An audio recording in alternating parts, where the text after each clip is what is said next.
안녕하십니까. 언론아싸 오늘 벌써 저희 46회예요. 46회입니다. 45회는 지난주 저희 시민문화제가 45회로 예, 많은 분들이 좀 보셨어요. 근데 일요일 날 재방으로 나갔거든요. 네. 재방도 본방 못지않게 많이 보셨어요. 감사합니다.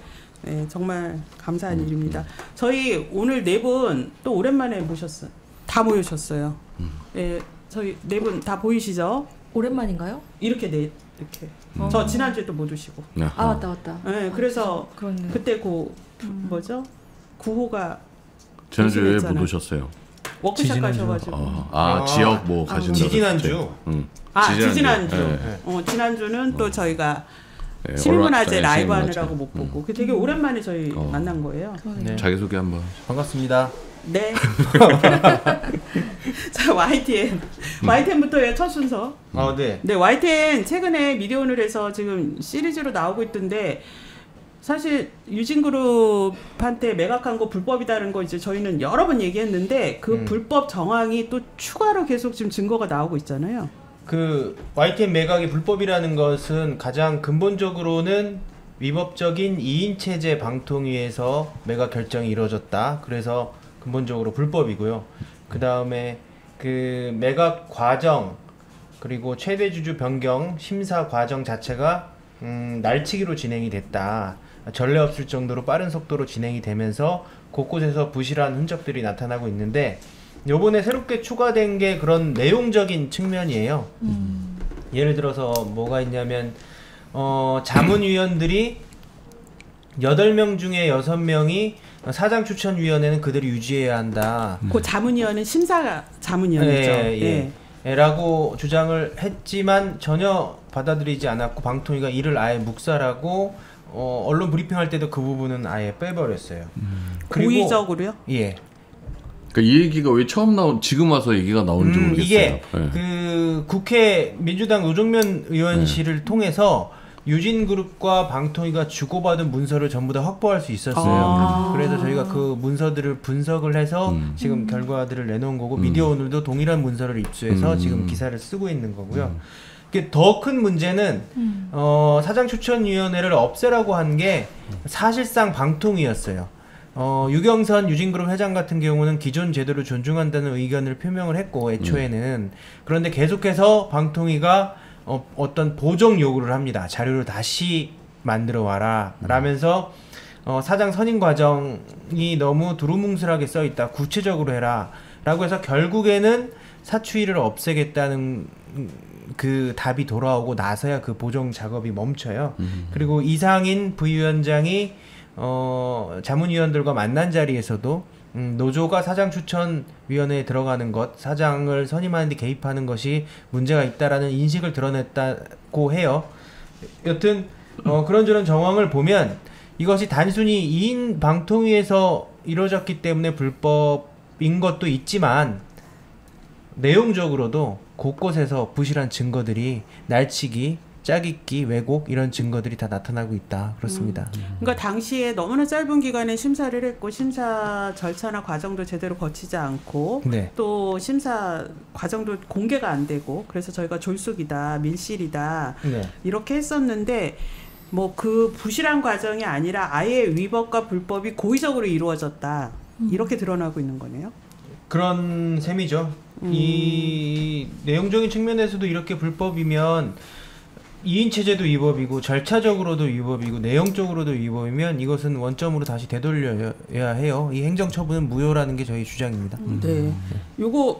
요 사실을 또 구체적으로 정리해가지고 또 내일 기자회견 하실 거죠? 내일 낮 1시 반에 프레스센터에 있는 광화문 프레스센터에 있는 언론노조 회의실에서 이 내용들을 정리해서 기자회견을 하거든요. 네. 그러면 지금 지금 22대 국회가 YTN 불법 매각은 매우 중대한 사안이라서 국정조사 1호다라고 할 정도로 지금 야당에서 준비를 하고 있고 벼르고 있는 걸로 알고 있거든요. 이런 사례들이 좀 하루 빨리 밝혀지려면 국회 국정조사가 좀 가장 시급하겠는데요. 국정조사가 너무나도 필요한 게 청문회랑 국정조사랑 다른 점은 국정조사는 동행명령을 내려서 뭐 사실상 강제로 증인 출석을 시킬 수가 있다고 해요. 그만큼의 영향력도 크고 힘이 있는 조사 방법이죠. 국정조사가. 그 국정조사를 통해야만 유진그룹과 방통위 사이에 있었던 일의 전모를 밝힐 수가 있고요. 그리고 앞서서 말씀드린 그런 부실한 증거들이 왜 뒤늦게 확인되고 그때 왜 그런 일들이 일어났는지는 결국에는 YTN을 빨리 접수하고 장악해야 한다는 정권의 조바심 때문이거든요. 지금 MBC에서 벌어지고 있던 일도 결국에는 그 MBC를 빨리 장악해야 된다는 조바심 때문에 그런 일이 일어났던 거고요. 네. 국정조사가 하루빨리 이루어져서 이 YTN 불법 매각의 실체가 국민들에게 제대로 알려지고 빨리 복원될 수 있도록 공영방송으로 빨리 복원될 수 있도록 저희도 노력을 계속 하겠습니다. 그 지금 불법으로 이렇게 매각되면서 대주주가 된 유진그룹, 유진그룹의 대리인 김백 씨, 지금 사장이죠. 예, 김백 씨가 지금 와서 여러 지금 말도 안 되는 일이 벌어지고 있는데 그 중에 하나가 지금 이른바 대량 징계가 이루어졌어요. 기자들에 대한.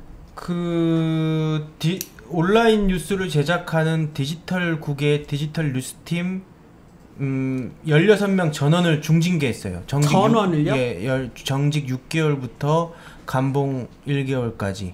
그 이유가 뭐냐면 휴일 근무 관련해서 과도하게 온라인 뉴스팀에 물량을 요구를 했어요. 이 기사 물량이 많아지면 조회수가 올라간다고 생각했던 모양이에요. 최근에 MBC한테 유튜브도 뒤지고 하면서 이리저리 뺏기더니 그러더니 조바심이 난 모양. 거기서도 조바심이 나거든요. 그래서 뭐 과도한 휴일 근무를 요구했고 거기에 의견 제시를 했는데 그거를 지시불이행이라고 몰아서 인사위원회를 열더니 중징계를 한 거죠. 설사 지시불이행이라고 쳐도 너무 세지 않아요? 정직 6개월. 정직 6개월은 해고 전 단계거든요. 그 말도 안 되는 거죠. 정직 6개월 몇 분한테 내렸어요? 정직 6개월은 1명, 4개월 1명, 3개월 1명, 그리고 나머지는 감봉 몇 개월. 거기가 좀 세게 저항을 한 분들이에요? 6개월, 그렇죠. 4개월, 3개월이?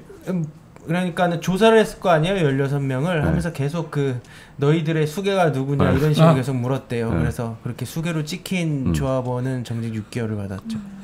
근데 보니까 김백 사장 체제에서 그 임원이 되신 이른바 보직 대신 뭐 본부장, 팀장, 국장 막 이런 분들이 엄청나게 무리한 요구를 하셨더만요.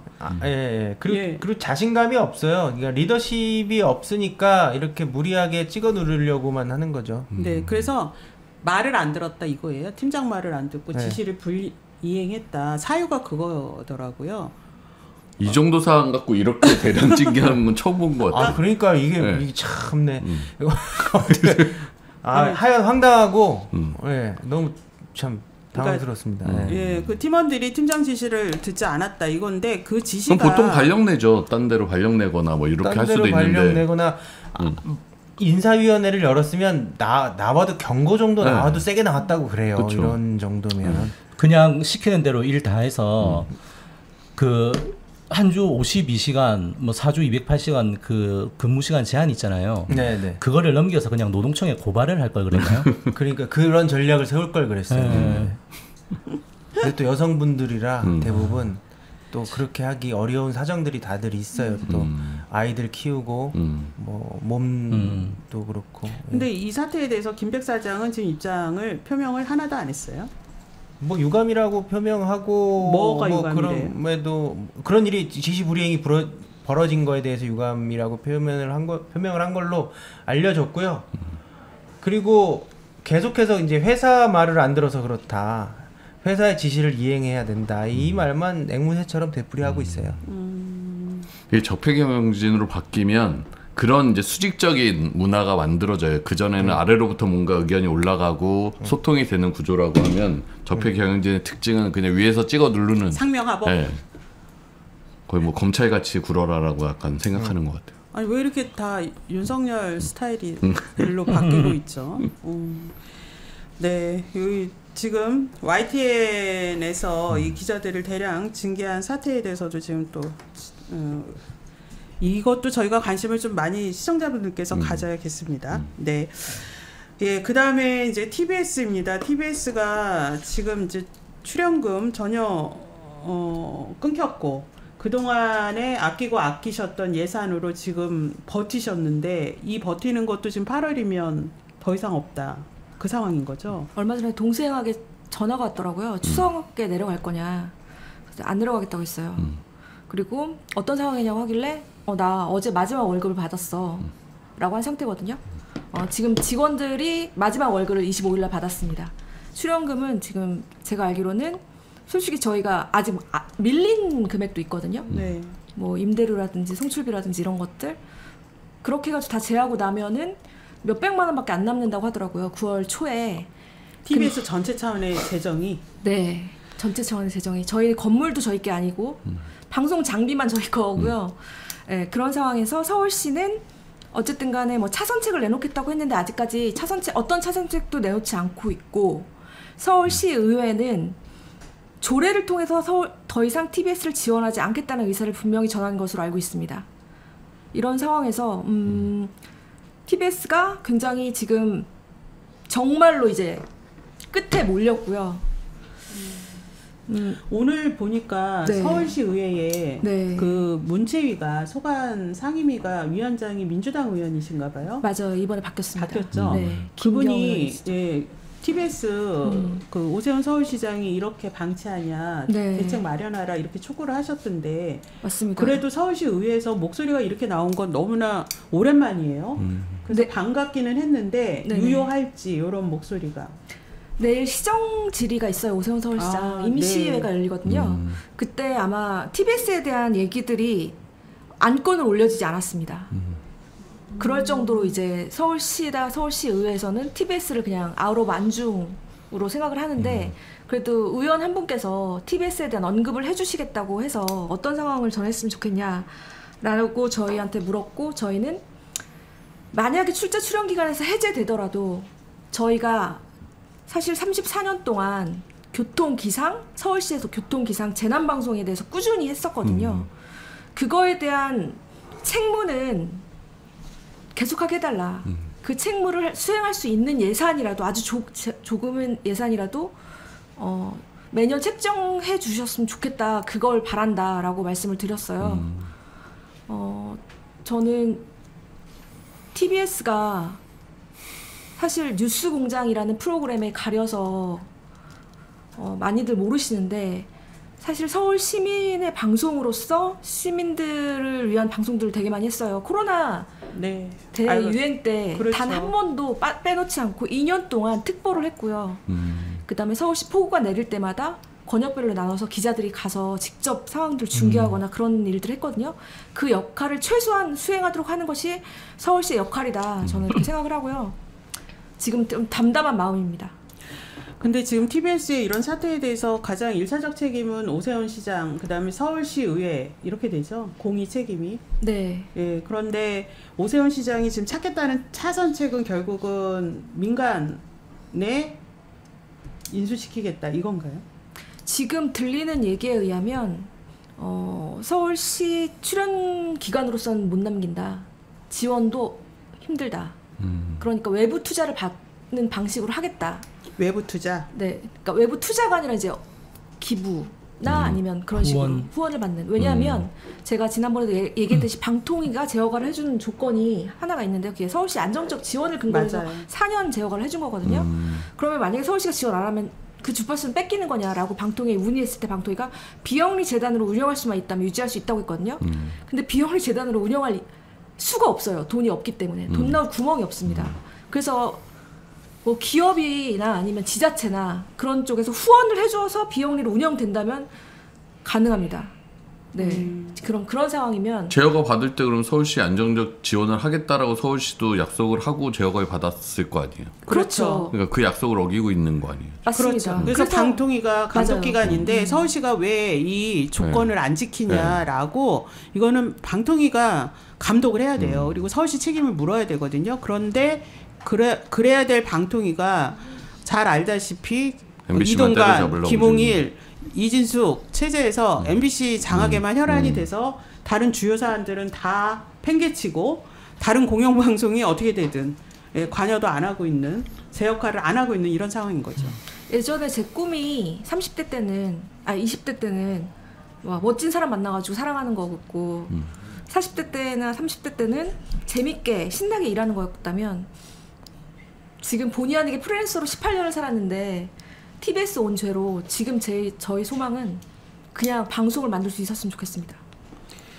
아이고. 그 말씀을 전해드리고요. 이건 저가 아니라 아마 많은 지금 저희 246명의 직원들은 정말 일하고 싶습니다. 제작하고 싶습니다. 정상적으로. 저희가 오세훈 시장과 서울시의회, 특히 지금 서울시의회 의장을 맡고 있는 그 지원조례 폐지 발의했던 최호정 의원에게 결자 해지하라라는 촉구를 계속 하고 있거든요. 이렇게 무책임하게 서울 시민의 공영방송을 아무런 대안도 없이 문을 닫게 하는 이런 사태는 매우 중대한 사안이에요. 그러면 공영방송을 정치권이 언제든 마음에 안 들면 문을 닫게 하거나 없애겠다 이런 전례가 되거든요. 그래서 지금 22대 국회에서도 TBS 사례는 이게 명백한 불법적인 탄압 사례다라고 판단을 하고 국정조사의 우선순위에 올라가 있습니다. 지금 국회가 아직 국정조사 하지를 못하고 있어서 그런데 네. 시간 조절은 아예 생각을 이제 안 하시는 아니에요. 하고 있습니다. 네, 죄송합니다. 다음은 네 KBS입니다. KBS도 지금 일이 하면 됐죠. 그동안 못했던 거.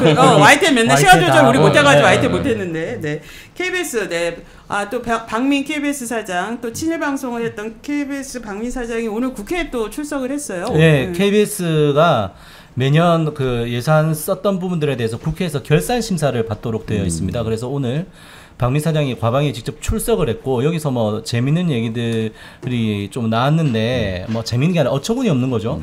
그 준비된 화면 한번 띄워 주시겠습니까? 이게 지난 5월 30일에 헌재에서 수신료 판결이 났는데 저거 어디예요? 와. 그 5월 30일에 수신료 판결이 나서 직원들은 너무나도 허탈해하고 불안해하고 있는 상황에서 사장은 저렇게 제주도에 가서 열심히 폭탄주를 드셨다고 합니다. 횟집이네요. 누구랑 먹는 거예요? 회사 총국장들이에요. 간부들인데 간부들도 뭐 그때 뭐 명목은 방송협회 워크숍에 있어서 갔다라고 하는 건데 아무리 그래도 그날 이렇게 총국장들하고 모여서 그러면 뭐 밥은 먹을 수 있죠. 모였으니까 그러면 모여가지고 앞으로 어떻게 해야 되냐 뭐 이런 얘기들을 좀 해야 되는데 총국장들하고 뭐 직접 뭐 폭탄주를 드셨다는 얘기가 뭐 사측 입에서 정도 제주도 횟집 보니까 생각나는 거 있어요. 부산의 일광 횟집 윤석열 대통령 갔던 그러네. 예, 뭐 그렇게 뭐 있었고 또 뭐 오늘 저는 이제 광복절 방송 참사라고 얘기하는데 뭐 기미가요가 나가고 기적의 시작이 방송이 되고 했던 부분들 관련해서 답변을 하긴 했는데 참 어처구니 없는 뭐 답변이었고 다 제작진들한테 책임을 전가시키는 내용들이었다라고 저는 판단을 합니다. 그래서 사장이 뭐 형식적으로는 책임을 진다라고 했지만 그 책임을 진다라고 하는 게 그냥 말로 쓰면 되는 것이 아니라 KBS의 시스템이 왜 이렇게 망가졌나. 이거는 총체적인 시스템의 붕괴이거든요. 이런 시스템의 붕괴를 불러온 게 누구인가? 그걸 안다라고 하면 저는 정말 박민 사장이 사퇴를 해야 된다라고 생각을 합니다. 그래서 그런 얘기가 있었고요.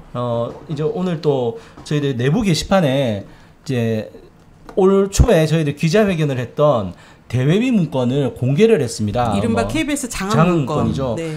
그 내용 자체는 뭐 대부분의 내용은 좀 나왔던 부분들인데 저희들이 이때까지 전문 공개를 안 했던 게 사측이 이것이 괴문서라고 치부를 하면서 뭐 보도를 했던 MBC라든지 기자회견했던 저희들에 대해서 형사 고소를 했어요. 네, 그래서 이게 좀 악용될 가능성도 있겠다라고 했는데 사측이 단체 협약 체결도 거부하고 그리고 이제 사실상 구조조정을 언급하는 상황에서는 더 이상 이거는 뭐 숨길 건 아니다. 그래서 공개를 해서 이제 저희 구성원들한테 제가 한번 보십시오. 이 애초부터 박민은 이렇게 KBS를 박살낼 준비를 하고 왔습니다. 그래서 이 계획서, 사실상 계획서인데 계획서대로 실행된 거 한번 보십시오. 공개를 했습니다. 네.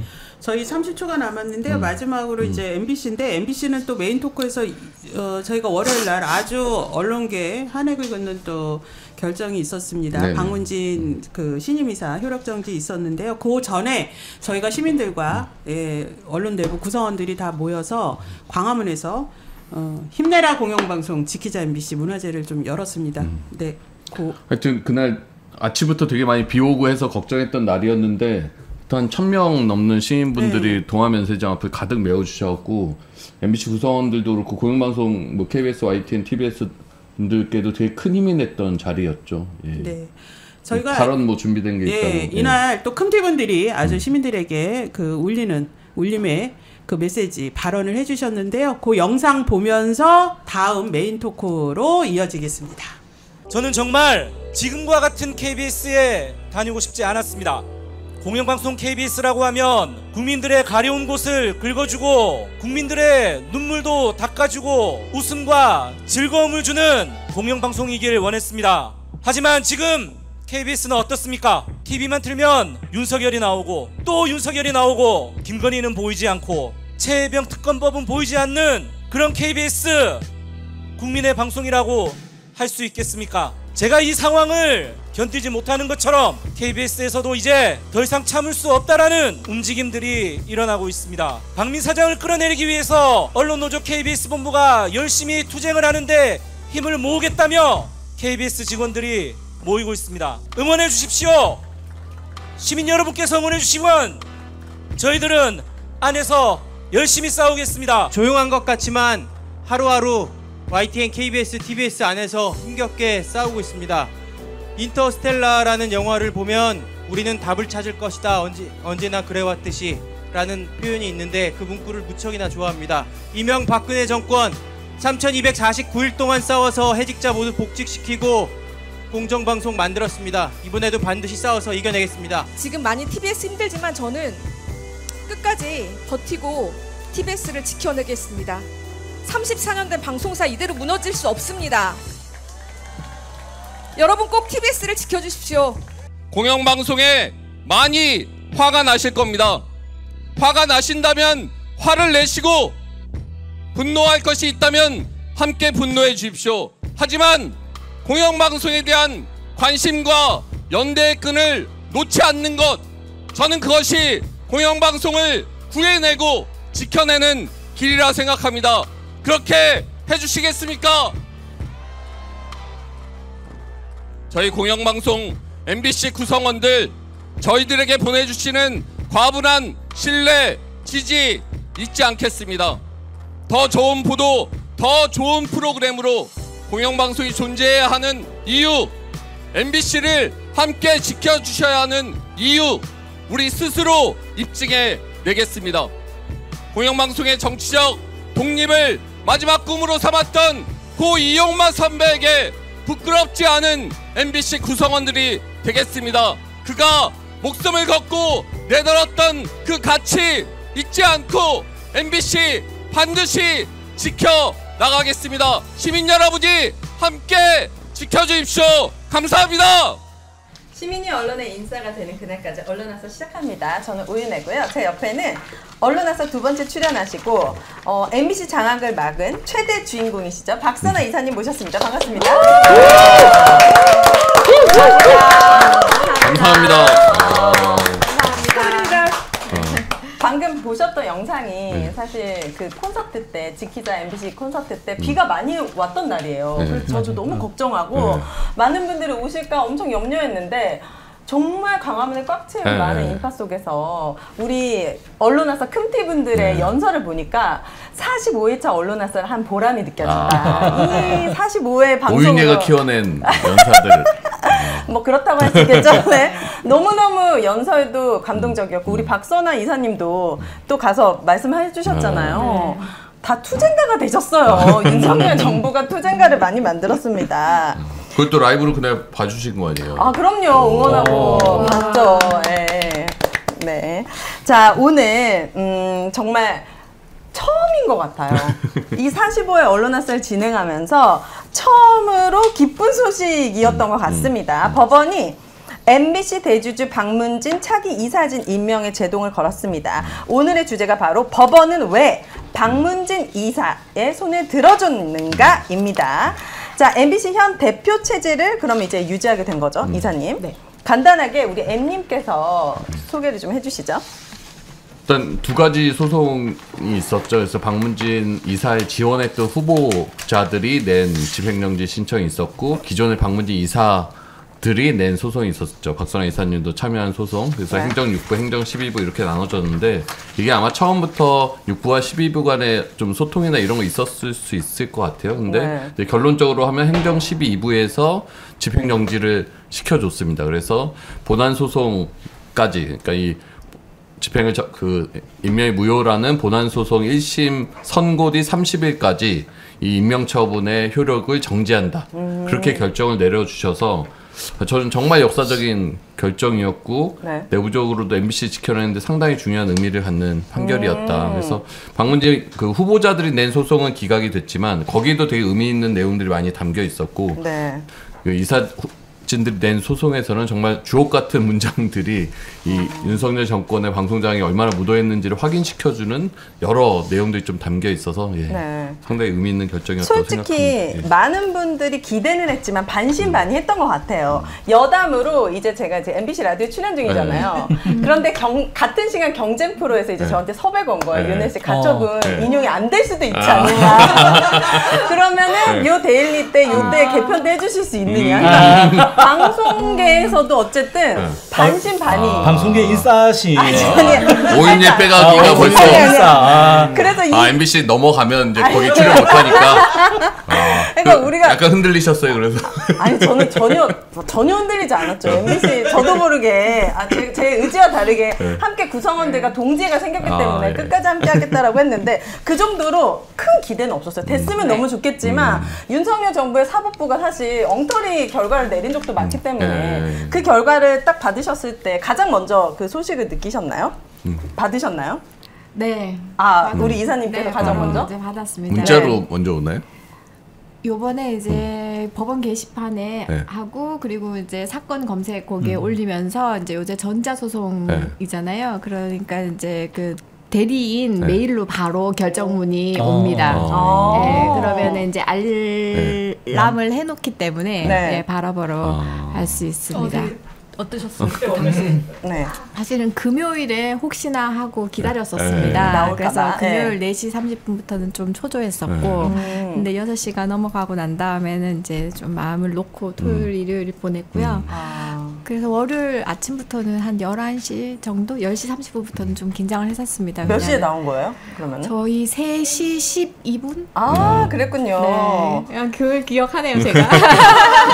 이 법원 집행정지 인용 직후에 언론에서 단톡방도 난리가 났었다고 합니다. 영상 한번 보시면 좋을 것 같습니다. 다들 솔직히 바랬지만 믿기지 않았던 그런 분위기였나 봐요. 한번 읽어주셔야 될 것 같아요. 조금 전 결정, 3.14.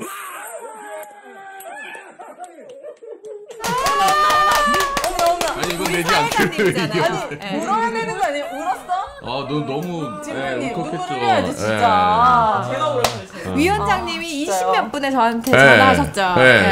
그래서 직후에 하셨구나. 그게 방문진 다음 날 27일 날이 되면 새 방문진이 출근을 하는 날이잖아요. 이게 집행정지가 안 되면 그럼 이제 그 인정할 수가 없잖아요. 그 6인의 이사진이랑 면면을 보면 방문진 이사에 자격이 없는 사람들이에요. 그래서 저희가 이제 그런 인용이 안 되면 27일 날 방문진 앞에서 어떻게 기자회견을 하고 뭐 집회를 하고 이런 이제 고민을 하는데 이게 좀 재수 없을까봐 이제 문구는 이제 다 피켓이랑 뭐 손피켓, 현수막 이런 거는 제가 이제 혼자 막 다 써놓고 이거 언제부터 이제 맡겨야 되잖아요, 업체에. 그래서 이거 언제 맡기나. 근데 계속 이제 안 나오니까 한 오후부터는 되게 막 쫄깃쫄깃하고 이러다가 안 되겠다. 3시쯤에 이제 맡기자. 디자인 들어가자. 늦어지면 또 내일 준비가 안 되니까.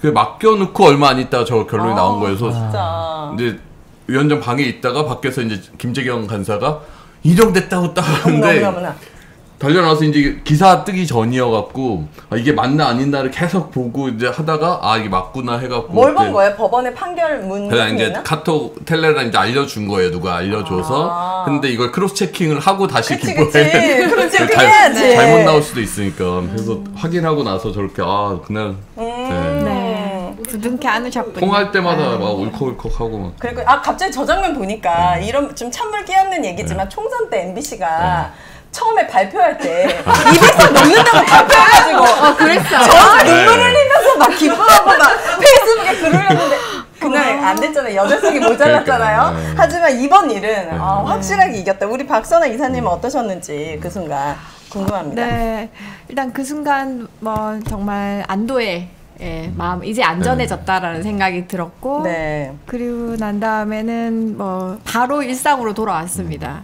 일상으로 돌아왔어요. 네. 그래서 그 다음부터는 아마 이제 방송하시던 분들은 더 잘하시려고 더 바쁘셨을 텐데, 저희 방문진은 사실은 뭐 그렇게 뭐 이렇게 외부의 어떤 이런 노출이 많이 없잖아요. 공격이라든가 이런 게 없다면 저희가 방송을 만드는 데도 아니고, 이제 저 비상임이사잖아요. 그래서 한 달에 2번 출석해서 이제 의결권 올라오는 거 결정하고, 그 보고사안 있으면 좀 서로 이렇게 심의해서 뭐 어떻게 하라라고 하는 어떤 관리 감독 이런 거 정도 하는 그런 평온한 조직이에요.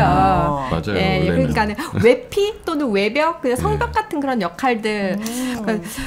그러니까 이번 판결 그러니까는 소송 준비하면서 또는 작년부터 이제 공격이 들어오면서 늘 좀 고민했던 게 방문진 이사가 뭘까, 방문진이 뭘까 이런 생각이었는데, 네. 사실은 뭔가 대단한 일을 하라고 만든 조직은 절대 아니더라고요.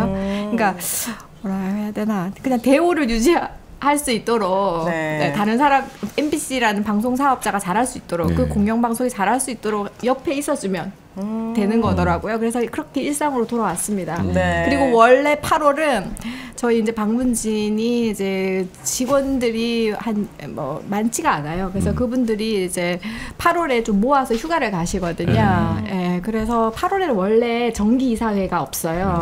그래서 원래 노는 달이고, 그래서 9월 둘째 주부터 이제 일상으로 돌아가서 이제 정기 이사회를 열기로 했습니다. 어쨌든 최근은 3년 동안 가장 바빴던 몇 주. 사실은 3년은 아니고 2023년 8월부터 해서 1년. 그러니까 권태선 이사장은 해임하기 시작하면서 그때부터 이제 그때서부터 2년 공격이 들어오기 시작했죠. 평온했고, 그러나 이제 2022년 12월부터는 굉장히. 그때 이제 그 공정언론연대인가요? 그 시민 단체가 감사원에 감사 청구하면서 그때서부터는 조금 긴장을 했고, 더 좀 뒤로 가면은 이제 대통령 선거가 3월 9일이었나요? 그때 이제 22년 3월 9일 날 이제 대선에 이제 지고 난 다음에는 저분들이 대통령 선거 중에도 이제 MBC에 대한 어떤 그런 장악과 탄압의 어떤 야욕들에 대해서 심심치 않게 말씀을 하셨기 때문에 그때서부터 긴장을 했었죠. 그렇군요. 자, 법원 결정 이후에 바로 그 다음 날인 지난 27일에 언론 장악 저지 공동행동이 기자회견 열었습니다. 영상 함께 보고 오겠습니다. 법원 결정 수용하고 방송법 개정 동참하라. 동참하라. 동참하라. 동참하라. 어제 재판부의 결정에는 MBC마저 장악돼서는 안 된다는 우리 시민분들의 열망이 모여서 재판부의 마음을 움직였다라고 생각합니다. 어제 결정을 읽어보신 분들 모두 아시겠지만 재판부는 이진숙 방통위의 모든 주장을 사실상 기각했습니다. 국민적 상식에 근거해서 봤을 때도 재판부도 이건 좀 해도 너무한다, 도를 넘었다, 의도하다라고 판단한 걸로 보입니다. 저는 헌법과 법률 위에 그리고 국민의 상식 위에 군림하려는 이 윤석열 정권의 사법부가 철퇴를 내린 것이다 라고 생각합니다. 저는 이 정도의 판단이 나왔으면 윤석열 정권은 대국민 사죄하고 방송장악 중단 선언을 해야 된다라고 생각합니다. 그런데 또다시 항고심으로 시간을 끌고 이진숙 탄핵 결정이 나올 때까지 시간을 끌고 그때 가서 또 MBC 장악하겠다 이렇게 나서겠다는 겁니다. 이제는 정말 중단하시기를 바랍니다.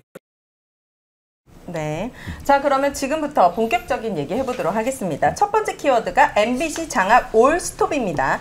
법원이 내린 결정에 대해서 많은 시민들이 사필 규정이다라고 했는데 사실 한편으로는 많은 고민 떨기도 했었습니다.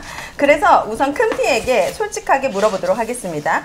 이번 결정에 대해서 예상을 했다 하면 O, 끝까지 마음을 많이 졸였다 하면 X로 들어주시기 바랍니다.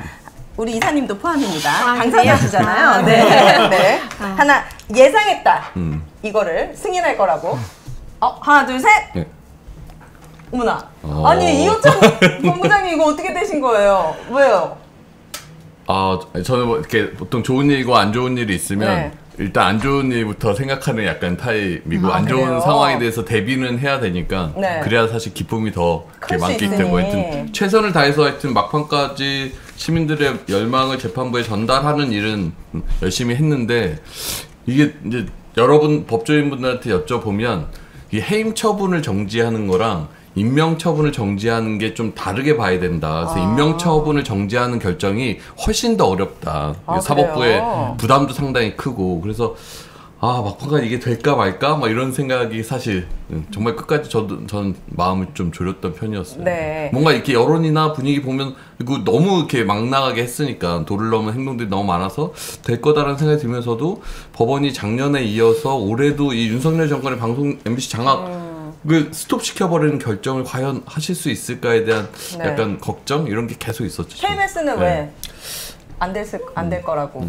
그러니까 뭐 비슷한 네. 이유기는 한데 뭐 과거에 2008년도 그랬고 뭐 2017년에 저희들이 이제 파업을 해서 이제 적폐 사장들을 몰아냈을 때도 그렇고 모든 것이 법원의 어떤 성향이라는 게 따질 거 있으면 그냥 본안 가서 따지세요. 그런 식으로. 네, 뭐 그런 식이었기 때문에 그래서 저도 이제 물론 많이 준비를 하셨다라는 거는 알고는 있었는데 진짜 뭐 일단 최악의 상황을 좀 준비해야 되는 거 아닌가 저는 좀 그런 생각을 좀 했던 거였었죠. 우리 Y님은 YTN은 좀 많이 졌잖아요. 아, 근데 어떻게 많이 졌죠. MBC에서는 이렇게 네. 그림을 청사진을 그리셨나요? 그 영화 명량을 보면은 요즘 영화를 많이 보시는 영화 인용을 많이 하세요. 대장선은 끝까지 살아남습니다. 이순신의 대장선이 끝까지 살아남아서 왜구들을 무찌르고 그때 물길이 바뀌면서 다른 전선들이 다 살아나요. 전함들이 살아나서 명랑에서 대승을 거두는 거예요. 네. 그리고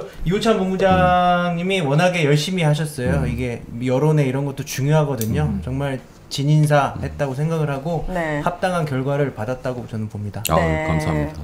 우리 T님께서는? 저는 처음부터 끝까지 계속 당연한 결과가 나올 거라고 생각을 했고요. 제가 말씀드리고 싶은 건 지금 당사자들 두 분뿐만 아니라 이 뉴스가 나왔을 때 저희 언론사의 단톡방이 난리가 났어요. 너무 행복하다. 진짜 행복한 뉴스다.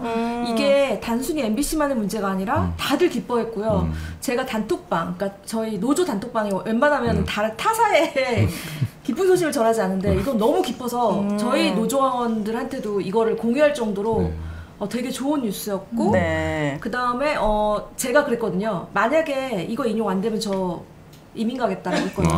그러니까 MBC가 인용되는 거랑 이건 말이 안 되는 사람. 너무 상식적인. 이게 만약에 인용이 안 된다고 하면 우리 심사 모든 대한민국의 심사는 앞으로 이상하게 이루어질 것이고 사회 전체가 이상하게 될 거기 때문에 이런 나라에 살고 싶지 않은 거라고 얘기를 했거든요. 근데 이 말을 할 때마다 꼭 제가 이민 못 가게. 우리 성진 지부장님이 뭐는 이민을 일단 걸어야 돼. 그래서 이민을 못 가게 하더라고요. 네, 알겠습니다. 당분간 이민 가실 일은 없을 것 같고요. 자, 우리 이사님께서 이 법원 결정의 핵심과 의미를 조금 심플하게 설명해 주시면 좋을 것 같습니다. 이 법원의 결정으로 어떤 것들이 좋아지는 거고 어디까지 안심할 수 있는 거고. 네, 좋아지는 거요? 네. 뭐 안전해졌는데 하던 대로 할 수 있게 됐다. 얼마 동안이요? 근데 얼마 동안이라고 하는 것은 일단 그 이제 가처분 결정문 상으로서는 이제 1심 판결, 본안 판결, 그게 이사 선임 무효 확인 소송인데 이제 무효입니다라고 하는 것을 법원에서 확인해 주십시오라고 하면서 하는 건데 그 판결 1심 판결 선고에서 30일까지. 긴 한데 그런 것은 좀 의미가 없고 사실은 이제 그만하라는 얘기를 법원에서 해준 거예요. 이런 시도를 우리 권태선 이사장님 그 이사 해임 무효 소송이 아직 1심 판결이 안 났거든요. 그래서 작년 8월에 저희가 제기를 했으니까 지금 1년 넘게 걸리고 있는데 그래서 이제 그만하라고 했기 때문에 그 사이에 이제 뭐가 좋아지는지를 여쭤보셨는데 그 사이에 이제 저는 사실은 정말 이번에 결정 나오고 난 다음에 저분들이 행정법원의 판결을 면밀히 살펴보고 저희가 어떤 게 부족했는지에 대해서 저기 뭐 이렇게 좀 검토해 본 이후에 다음에 어떤 프로세스를 진행하겠습니다. 이럴 줄 알았어요. 네. 바로 항고하겠다. 그런데 항고하겠다고 하고 오늘 즉시 항고장을 받았습니다. 제가. 받으셨어요? 예, 즉시 항고장을 받았습니다. 방통위로부터? 어디로부터 받는 거죠, 항고장은? 이제 1심 대리인으로부터 이제 받았죠. 저쪽에 변호인단. 1심 지금 판결이 2인 체제 위법성을 얘기를 한 거잖아요. 네. 근데 이진숙 위원장이 지금 탄핵 상태면 또 김태규 혼자 남아 있는데 그것도 혼자 결정해도 되는 거예요? 그거는 이제 현상 변경은 아니니까 이제 유지니까 그렇고. 그래서 아무튼 저는 이번 판결 보면서 법원에서 법치하고는 너무 멀다라고 생각을 하셨던 것 같아요. 네. 멀어도 너무 멀다. 이제 그 설씨를 보면 두 번째로는 의도가 너무 빤히 보인다. 이 행정처분에 근데 구체적으로 그 집행정지를 해줄 수 있는 어떤 요건들에 대한 검토 그 사이사이에 판사님이 가졌던 생각은 정말 너무 해도 너무했다. 법하고 너무 멀게끔 했다. 그 의도가 너무 빤히 보인다. 그러고 난 다음에 저는 사실 한마디 더 소구를 했다고 싶거든요. 이거는 최고 권력자가 책임져야 될 사항이다라는 얘기를 해준 것 같아요.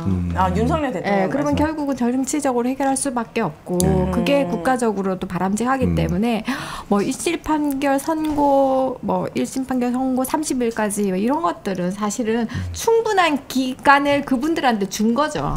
네, 그렇게 하라고 그 사이에 잘하라고. 뭔가 이걸 해결하라. 네. 기사는 많이 봤는데 이번 법원 결정의 정확한 핵심적인 내용, 그러니까 판결문의 내용은 정확히 무엇이었어요?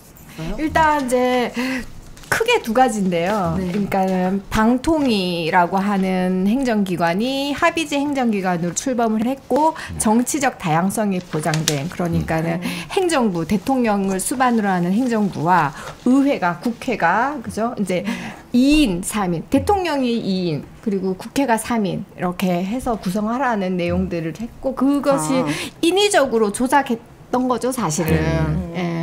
방통위를 인위적으로 조작을 했었잖아요. 그래서 그렇게 구성되지 않은 상태에서 이렇게 중요한 방송 정책 의결을 했는데 그들이 계속 얘기하는 2인으로도 충분히 가능하다라는 얘기들에 대해서 그거는 안 된다.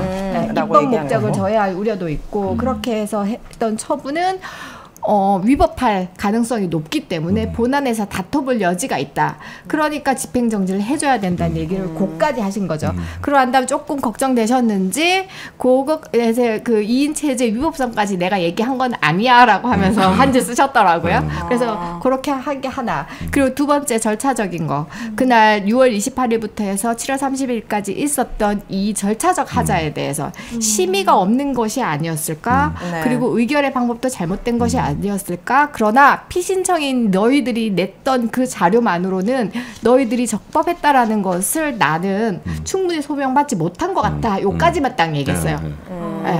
그러고 난 다음에 이제 그까지가 끝난 거예요. 이제 전체적인 그 쟁점은. 그런데 이제 집행정지를 해주려고 하니까 뭐 행정청도 어떻게 보면은 이제 대통령도 또 그렇고 대통령이 임명한 방통위원회 뭐 위원장도 그렇고 다 정치적 정당성, 법적 정당성을, 민주적 정당성을 부여받은 것이니까 행정청이 했던 그 처분에 대해서 이걸 갖다가 법원에서 사법부가 무효를 하거나 집행정지를 하려고 하면은 우리가 이제 요건을 굉장히 까다롭게 보는 거예요. 사인 간의 어떤 행위들에 대해서 무효로 보는 것보다. 그래서 그게 이제 회복할 수 없는 손해가 있느냐 없느냐의 문제. 그래서 나중에 만약에 우리가 법원에서 나서가지고 사법적 통제를 하지 않으면 나중에 본안에서 이기더라도 손쓸 방법이 없을 상태가 오지 않을까라는 걱정. 그러한 다음에 두 번째로 공공복리에 영향을 미칠 수도 있다는 그 걱정. 이 부분에 있어서 공공복리는 피신청인 니들이 입증해야 된다라고 얘기를 했고 그게 이제 판례니까요. 그러한 다음 회복할 수 없는 손해에 대한 부분들이 사실은 가장 중요했는데 그 점이 제일 뭐랄까 가슴에 와닿아요. 어떤 점에 와닿았냐면 제가 이 소송을 할 때도 그렇고 이제 박문진 이사로서 이제 서당께 3년이면 풍어를 얻는다고 한 1년 지나니까 이제 뭔지를 알겠더라고요. 그랬을 때 박문진 이사가 뭔가, 박문진이라는 게 뭔가 이런 생각들을 하게 되었는데 그 판결에서 제가 정말 하나 읊어드리고 싶은 게 뭐냐면 저희가 MBC를 매개체로 해서 언론의 자유와 이 방송의 자유를 그저 위해서 방송의 자유를 위해서 존재하는 그런 것으로 이렇게 네. 인정을 해주셨더라고요. 네. 그렇다면 우리가 개별적인 이사들이 이렇게 행정청에 대해서 집행정지를 구하는 이것이 우리가 개인적으로 가지는 사적 이익을 위한 것이 아니라 네. 어떤 사회 공동체의 하나로 법률에 의해서 부여받은 역할을 공적 역할을 하나로서 하는 것이고 저쪽에서는 우리를 갖다가 무슨 재단법인이라고 하면서 이제 별거 아니다 이렇게 폄하했지만 그것이 아니다. 공법상 재단법인이고 이렇게 헌법 21조에서 부여받은 방송법, 방통위법, 방문진법에 의해서 뚜렷한 공적 역할이 있다라는 얘기를 해주셨어요. 그러니까 제가 직장이 제가 좀 있잖아요. 직장 일을 내팽개치고 다음 주가 개강인데 이렇게 제가 다니는 것에 대해서 의미부여를 확실하게 해주셨군요. 그렇게 저기 네, 알겠습니다. 너무 수고 많으셨습니다. 그동안 방통위가 2인 체제가 바람직하진 않지만 위법은 아니다 이런 식으로 얘기했고 김태규 부위원장은 국회 나와서 2인 체제가 합법이다라고 얘기했어요. 거기도 판사 출신인데. 근데 이번 결정은 보면 2인 체제가 사실상 위법하다라는 거를 더 명확하게 밝힌 거고 뒤에 보면 이제 과거에 그 법원이 이미 MBC 그 김성근 보궐이사 재판에서 2인 체제 위법성을 얘기했잖아요.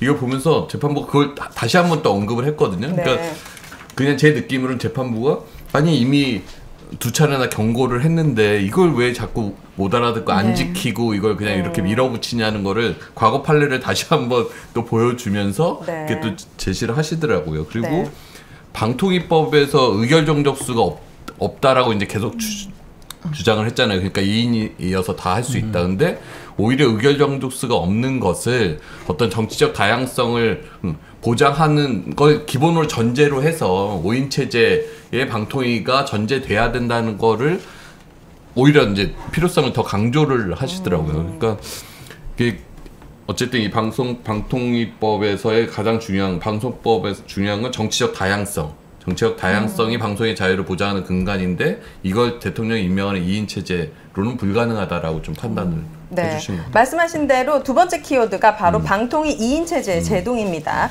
이번 법원 결정의 가장 큰 의미 중 하나가 현 방통위 체제 위법성을 법원이 인정했다라는 것인데요. 자, 그럼 2인 체제가 위법하다면 YTN 최다 주주 변경 승인 등 2인 체제 모든 결정이 그럼 불법이라고 얘기할 수 있는 걸까요? 이게 그 방통위 결정이 아니죠. 법원에서 이 인용을 하고 나서 조선일보에서 어떤 기사가 났냐면 2인 체제를 인정한 판결, 인정하지 않은 판결을 두 개를 나눈 다음에 방통위 2인 체제를 인정한 판결로 그 YTN 사례를 들었어요. YTN이 유진그룹에 넘어가고 난 뒤에 노동조합이랑 우리사주조합이 2인 체제 방통위에서 이루어진 매각 결정이기 때문에 위법하다라고 해서 집행정지 신청을 했거든요. 근데 그때는 기각됐습니다. 우리사주조합은 기각됐고 그 노동조합은 당사자 적격 때문에 안 됐어요. 근데 그때도 법원이 뭐라고 얘기했냐면 물론 그때 법원은 의결 정족수를 충족한 것으로는 보인다. 하지만 2인의 의결로 행해진 이 사건 처분의 절차적 위법성이 문제될 여지가 있으나 이는 궁극적으로 본안에서 심리하여 판단할 부분이다 라고 해서 2인 체제의 위법성을 분명히 지적을 했어요. 근데 조선일보에서 그것을 본인들 입맛에 맞게 해서 나눈 거죠. 이게 이번에 MBC 이 결정이 왜 YTN에도 크게 중요하냐면 이제 내일 모레 금요일부터 YTN 매각 취소 본안 소송이 시작이 됩니다. 그때 2인 체제 위법성을 MBC 판례를 근거로 강력하게 주장할 수가 있죠. 그렇군요. 하지만 방통위는 즉시 항고했습니다. 이 과정에서 우리 세금이 엄청 들어가네요.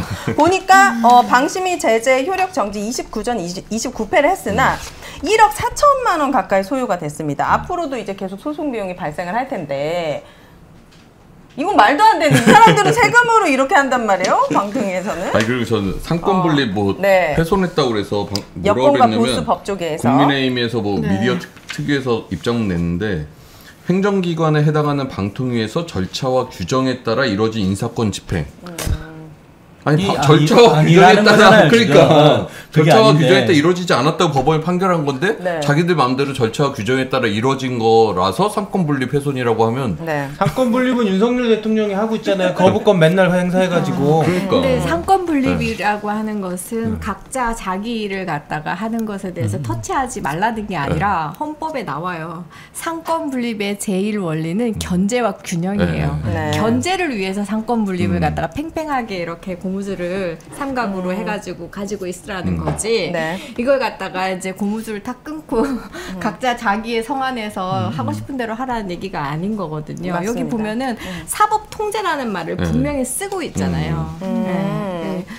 그래서 그러니까 적법성의 확인. 과 사법 통제라는 말을 사실은 어떻게 보면 좀 거칠은 표현인데 아, 그래요? 법원에서 그 쓰셨더라고요. 네. 네. 법원은 정말 이 표현이 되게 품이 있네요. 이 정도가 되게 거칠다니까 네. 저는 믿기 힘든데. 네. 자, 세 번째 키워드. 항고심은 네. 행정법원에서 1심이 항고심에서 뒤집어지거나 이럴 가능성들이 좀 얼마나 일단 있을까요? 뭐 1심, 2심, 3심 그 신급 제도의 취지에 비춰보면 가능은 한데 행정법원에서의 가처분 결정이 그 즉시 항고에서 고등법원에서 뒤집어진 예가 지금 거의 없다라고 얘기를 하더라고요. 그리고 작년에 권태승 이사장님이랑 김기중 이사님 사건도 이제 즉시 항고 사건 같지만 즉시 항고해서 고등법원 갔지만 금세 1심 취지대로 오히려 더 확대해가지고 2인 체제에 관련된 것까지 건드리면서 이번 판결에도 인용이 되었는데 됐었고 또 하나 대법원 우리 대법원은 또 이제 좀 더 이렇게 보수적일 거다. 왜냐하면 연세도 있으신 분들이 이렇게 생각할 수도 있는데 대법원에서 심리불송 기각을 받았습니다. 그렇죠. 권태상 이사장 거는. 더 이상 심리를 진행 안 해도 되고 그냥 서면으로 끝내도 된다. 이런 바쁘시니까 대법원은 14분밖에 안 되는데 지금 판결이 얼마나 많겠어요. 전국에서 올라오는 거. 그래서 이번 사건도 그렇게 되리라고 네, 기대하고 있습니다. 아니, 가처분이 항고심에서 뒤집히는 결과를 저희가 만들어내겠습니다. 맞네. 저희가 보도국장 임명 취소 가처분 냈는데 졌거든요. 아니, 인용됐던 게 인용됐던 게 뒤집어진 거요? 네. 그런 사례는 없다는 그러니까 오히려 기각된 게 뒤집어질 가능성은 있어도 네. 감사합니다. 지금 이 소송 인용된 거 그걸로 지금 가장 가슴 졸이고 있는 게 유진그룹일 것 같긴 해요. 아니 저도 그 생각했는데 그 고등법원에서 또 고등법원이 또 조금 더 보수적일 것이다 지방법원보다 이런 생각이 있으니까 이제 좀 걱정했었는데 작년에 권태선 이사장님 그 가처분 사건 고등법원에서의 어떤 결정 이유 설시를 보고 난 다음에 1심에서 만약에 기각됐어도 2심에 됐을 수도 있겠다 이런 생각이 들었어요. 그러니까 우리 YTN 사건도 충분히 다시 판단받아 볼 수 있고 마지막까지 희망을 놓지 않으시죠. 그러니까 작년에도 용산에서는 뭐 이동관 쪽에서는 2심에서 뒤집어진다라는 말들을 많이 퍼뜨리고 그래서 사실 내부 구성원들도 많이 좀 불안해하고 지켜봤는데 결국 그대로였고 이번에도 대통령실이 결정되자마자 뭐 사법부의 판단을 존중한다 그러면서 2심 지켜볼 것 이렇게 굳이 여기에 대통령실까지 보통 입장도 잘 안 나올 텐데 그렇게 내는 것 자체가 뭔가 무언의 압력을 가하고 싶은 그런 좀 게 있는 거 아닌가 생각이 들었는데 저는 하여튼 서울고법에서도 정말 합리적인 판단을 꼭 해주시기를 부탁드립니다. 자, 댓글에서 풀 뜯는 고양님께서 오늘 방송 분위기 너무 좋다고 앞으로도 이렇게 웃으면서 가는 날만 있었으면 좋겠다고 하시고 많은 분들이 오늘 분위기가 너무 축하하고 좋다고 응원을 보내주고 계십니다. 감사합니다. 자, 세 번째 키워드가 연전연승의 비밀입니다. 사실 공영방송 투쟁에서 거의 모든 소송이 각하되거나 인용되지 못했는데 그래서 이 소송이 가진 의미가 더 크다고 봅니다. 어떻게 소송을 준비했는지 과정을 좀 살펴보도록 하겠습니다. 권태선 이사장, 그리고 김기중 이사, 박문진 이사 선임 3연승의 노하우. 이 3년 동안 아주 철저하게 준비하셨고 담당 변호사 조영환 님이 누구십니까? 조용환 변호사님이고 네, 조용환. 저 작년에 권태선 이사장님 그때는 잠정 집행정지 이런 거를 받은 상황이 아니었기 때문에 사실은 결정이 언제 날까 모르는 날에 갑자기 났는데 그날 딱 그 결정이 나는 순간에는 저는 안 사장님이 안형준 사장님이 딱 떠오르더라고요. 근데 요번에는 제가 신청인이어서 그랬는지 모르겠는데 조용한 변호사님이 순간적으로 딱 가장 먼저 떠올랐어요. 이분이 어떤 활약을 하셨죠? 조용한 변호사님은 본인 이런 얘기를 하는 걸 좋아하실지 모르겠는데 네. MBC에서 87년에 노조가 처음 생겼습니까? 네, 그렇죠. 그때 노조의 자문 변호사님이셨습니다. 네. 그래서 저번에 이제 작년 재판이 이기고 난 다음에 이제 모임을 한번 가졌었는데 좀 평소에는 되게 점잖으시고 좀 조용하시고 하셔가지고 이제 본인 얘기 많이 안 하시는데 이제 조금 술자리가 이렇게 익어가고 하니까 주머니에서 이렇게 뭔가를 빼서 저한테 딱 보여주시는 거예요. 뭐예요? 근데 뭔지 압니까? 이 정도의 색깔의 어떤 지갑인데요. 네. 누런 지갑. 네. 근데 뭐 소가죽이겠죠. 옛날 건데 87년 MBC 언론 노조가 처음 생겼을 때 기념품으로 했던 MBC 노조라고 딱 적혀 있어요. 그걸 지금까지 쓰시더라고요. 그 정도로 본인의 어떤 삶에서 물론 뭐 저기 헌법재판관으로 청문회까지 하셨던 분인데 정말 여러 가지 억측으로 이제 최종적으로 재판관으로 이렇게 안 되셨구나. 임명되지 않으셨던 그런 사연이 있었는데 그럼 뭐 헌법상의 어떤 기본권 그 중에서도 특히 이렇게 헌법 21조에 얘기하는 언론의 자유에 대해서 정말 삶으로서 이렇게 체화하셨던 분. 그래서 이 말 또 해야 되는지 모르겠는데 저희 7월 31일에 왔잖아요. 네네. 7월 31일에 왔는데 어디로 8월 와요? 5일에 소송을 제기했거든요. 네. 8월 5일에 소송을 제기했어요. 그런데 왜 그때 저희가 그 신청서가 100페이지, 90여 페이지에 증거 붙이고 하면 네, 그래가지고 다 합치면 1000페이지 넘는단 말이에요. 네. 신청서가 뭐 한 30장 이 정도, 저는 한 50장 정도 나올 줄 알았어요. 그런데 그렇게 100페이지 정도 나왔는데 왜 그랬냐면 끝나고 내시고 난 다음에 그러시더라고요. 내가 하고 싶은 말이 너무 많아가지고 열정적이시구나. 8월 5일에 내셨는데 그때까지도 하실 말씀을 덜 하신 거예요. 이런 분의 MBC 사장님으로 이렇게 추대해야 되는 이거 87년도부터 MBC에 대한 애사심이 이렇게 크신데 좀 고려해 주세요. 그러니까 이 방송의 자유의 개념을 설명하시기 위해서 정말 이제 과거에 다른 나라의 사례까지 해서 엄청나게 정리를 하셨더라고요. 훨씬 자격 있을 것 같은데. 이진숙이랑 비교를 합니까 지금? 저는 이제 이번 신청서 낼 때 오탈자 이렇게 고치는 정도의 역할을 했거든요. 그렇군요. 근데 오탈자를 고치면서 읽어도 막 그 서면에 빠져들더라고요. 그렇군요. 이렇게 보이지 않는 곳에서 MBC 언론의 자유를 위해서 투쟁하는 이렇게 조용한 변호사님까지 계시니까 이 소송이 더 가치가 있었던 것 같습니다. 자, 우리 큼티 분들께 여쭤봅니다. 지금 각자 본부에서 소송을 하고 계시잖아요. 우리 본부가 지부가 한 소송 최대 장애물은 각자 제가 먼저 이 얘기를 해보고 싶어요. 저희가 그 폐지 조례안 때문에 지원금이 끊겼지 않습니까? 서울시의회. 근데 이 폐지 조례안 무효 확인 소송을 저희 처음에 전 유선영 이사장께서 이끄시려고 했는데 실패하셨습니다. 그래서 그거를 TBS 언론노조 지부가 이어서 받아서 했어요. 사측은 참여하지 않았습니다.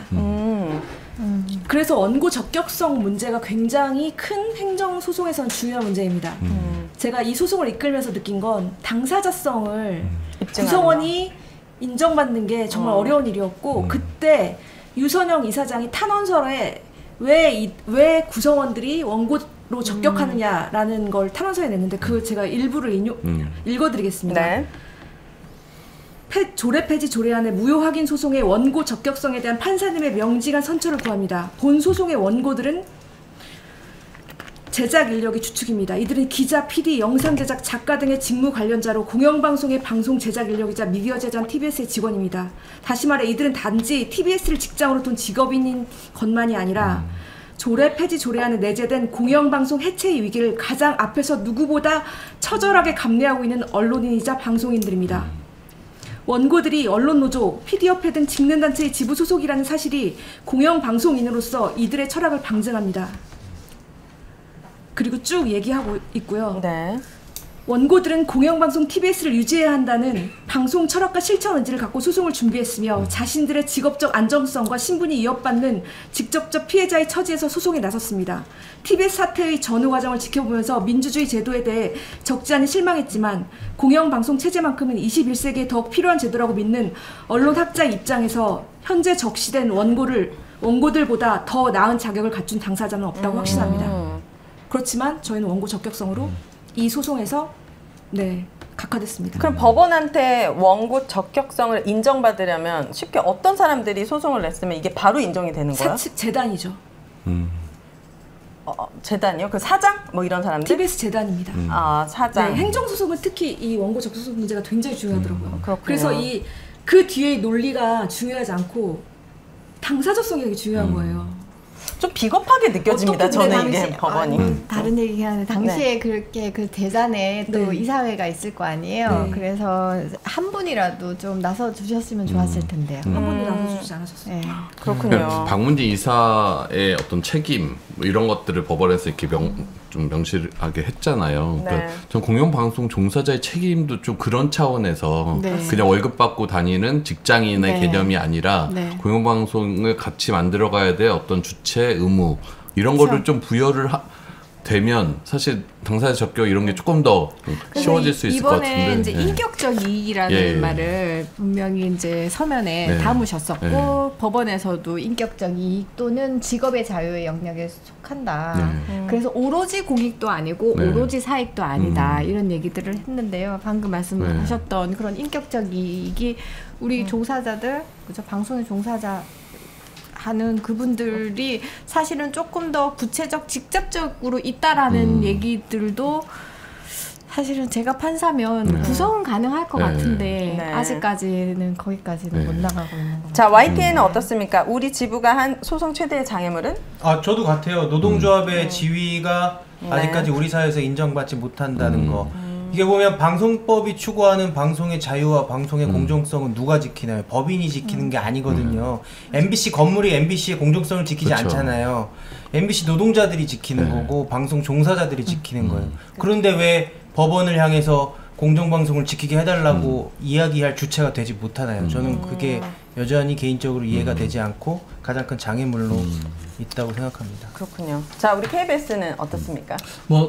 앞서서 말씀하셨던 TBS 지부장님이나 고한석 지부장님, 그 YTN 지부장님 말씀에 저도 동의하고 그런 면에서 제도적 미비가 좀 있는데 저희들이 이제 굉장히 이번에 박민 사장이 들어오고 나서 좀 뼈저리게 느낀 것이 방송사의 노사관계라는 것이 일반 제조업이라든지 보통의 노사관계와는 상당히 다른 측면이 있다라는 거죠. 그래서 이제 언론사에서 근무하는 노동자들은 단순히 임금 노동을 위한 것이 아니라 언론의 자유, 나아가서는 이제 민주주의를 지키는 이제 역할을 하는 것인데, 그래서 그 부분들에 있어서 일반적인 노사관계가 이런 방송사라든지 언론에 좀 굉장히 취약하다.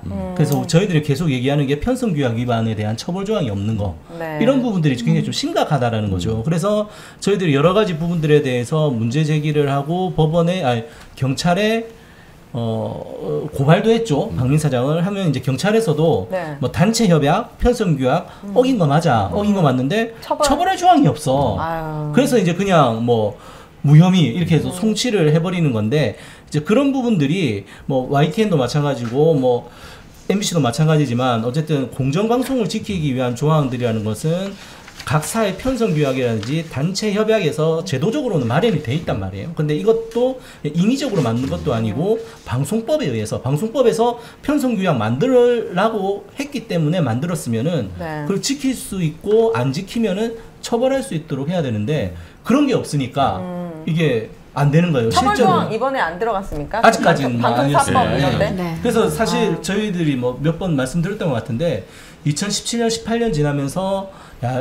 앞으로 어떤 사장이 들어가도 기본적으로 우리가 싸울 준비는 돼 있겠다. 싸울 수는 있겠다. 왜냐면은 제작 자율성을 지킬 수 있는 편성 규약이라든지 단체 협약을 마련해 놓았으니까 네. 싸울 수는 있겠다라고 했는데 웬걸 들어오는데 뭐 하나도 안 지켜. 하나도 안 지키는데 처벌도 못해.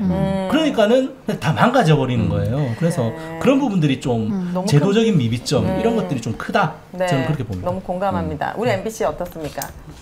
장애물 어떻죠? 장애물을 네. 시민들의 지지로 극복을 했으니까 뭐 했는데요, 장애물이? 네? 가장 큰 장애물이 아니 어쨌든 이런 방통위에 이런 것들이 다 장애물이었고 어쨌든 소송에서 저희는 정지를 시켰으니까 저는 뭐 그 부분은 예, 장애물이라기보다는 어쨌든 예, 극복해낸 거에 의미를 두고 네. 저는 이번에 기각된 그 후보자들 소송에서도 계속 당사자 적격을 저기서 문제 삼았거든요. 방통위 쪽에서는 당사자 적격이 없다. 네. 그걸 했는데 어쨌든 법원이 당사자 적격은 또 인정을 한 거예요. 그분들의.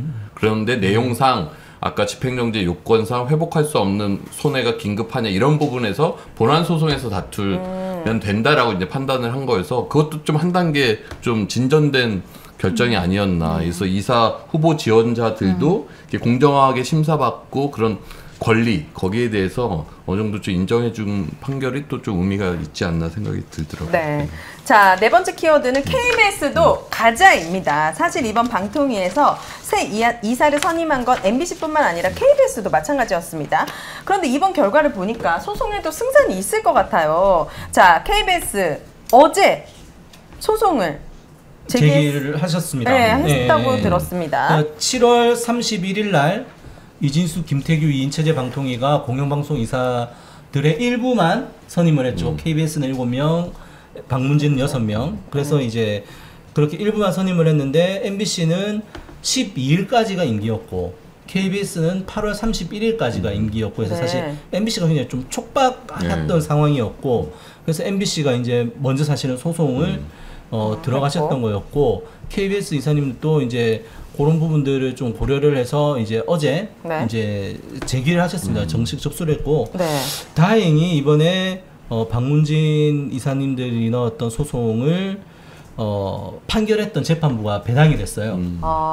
그래서 이제 일단 뭐 그거는 좋은 신호인 것 같다. 저희도 이제 그렇게 보고 있고. 근데 8월 31일까지라면서요, 임기가. 그러면은 그때는 나와야 되는 거 아닙니까? 그러니까 그때 이제 결과가?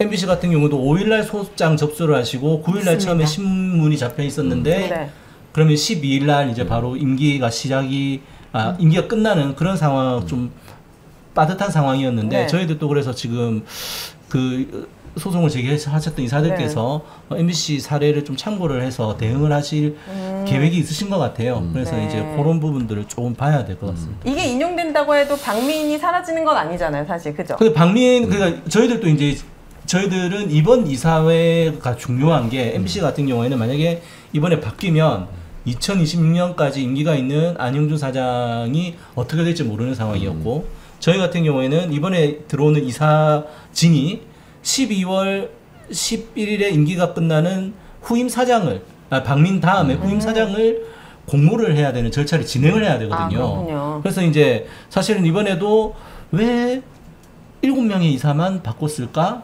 근데 그 7명으로 새로 들어오는 이사들의 면면이 참 하나같이 말로 표현할 수 없는 좀 답답하신 분들이었고 정권과 코드가 맞는 분들이었죠. 그래서 사실상 박민이 또 연임하는 거 아닌가?